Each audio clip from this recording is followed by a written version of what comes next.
Kaiju number 8 বা monster number 8।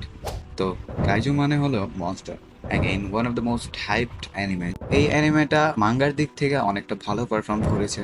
তো এই অ্যানিমেটা অনেকটাই সিমিলার লেগেছে অ্যাটাক অন টাইটানের সাথে। তো যেহেতু অ্যানিমেটা কাইজু বা মনস্টারদের উপর বেস, তো কোয়েশ্চেন হলো কাইজু জিনিসটা কি? তো কাইজু মিন্স মনস্টার, আর এই অ্যানিমেতে কাইজু হলো বড় বড় মনস্টার যারা দেখতে কিছুটা গডজিলা বা তার ছোট ভাইয়ের মতো। এই কাইজুদের অনেক ভ্যারাইটিস আছে, যেমন অনেক কাইজু উড়তে পারে, অনেকে আবার ফিজিক্যালি অনেক স্ট্রং, আবার অনেক কাইজু আছে যারা হিউম্যানদের মতো ইন্টেলেক্ট পজেস করে।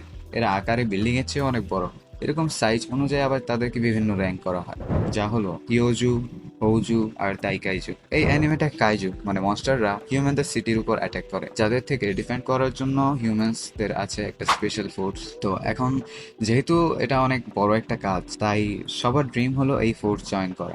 এই অ্যানিমেটা স্পেশাল ফোর্সের যারা মেম্বার তারা অনেক স্ট্রং হয়, তাদের আবার বিভিন্ন র্যাঙ্ক আছে। তো এখন সবাই তো আর স্পেশাল ফোর্স জয়েন করতে পারে না, তাদের থেকে একটা অংশ কাজ করে মনস্টারদের আর কি রিমাইন্স যা আছে সেগুলো ক্লিন আপ করার কাজ করে তাদের একটা অংশ। তারা এই ডেড বডিগুলো দিয়েই কিন্তু তাদের যে ওয়েপন্স আছে, স্যুটস আছে, আর্মার আছে, এইসব বানায়। এতক্ষণ জানলাম অ্যানিমেটার বেসিক। তো নাও ফর দ্য রিয়েল মানে অ্যানিমে স্টোরি। তো এখানে আমাদের মেইন ক্যারেক্টার আর তার বান্ধবী তাদের ছোটবেলায় প্রমিস করে কাইজুদের শেষ করে। তারা এই প্রমিস করে কারণ কাইজুদের জন্য তাদের সিটি ধ্বংস হয়ে যায়। ফিমেল ক্যারেক্টারটা ডিফেন্স ফোর্স জয়েন করে, ইভেন থার্ড ডিভিশনের ক্যাপ্টেনও হয়ে যায়। কিন্তু আমাদের মানে মেইন ক্যারেক্টার অন্য কিছু না। আমাদের মেইন ক্যারেক্টার ভাই তো ও জাস্ট এন্ট্রান্স এক্সামটাই পাস করতে পারে না।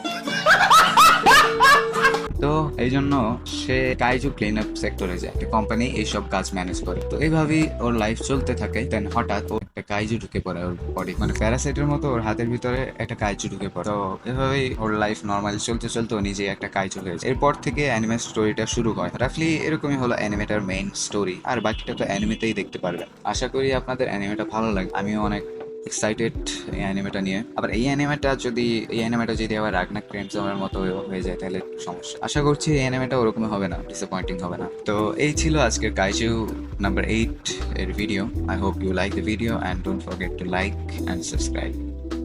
বাই।